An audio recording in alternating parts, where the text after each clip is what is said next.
నా మనసులోని మాట నీకెట్టా చెప్పాలంటూ మోమాటంతో నలుగుతూ ఉన్న వేళలో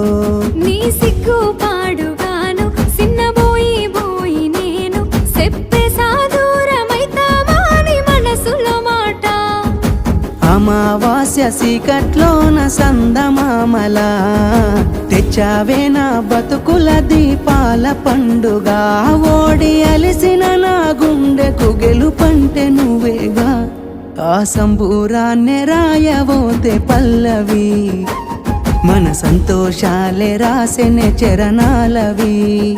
నీకు కన్నీళ్ళెందుకే ఓ పిల్ల పల్లవి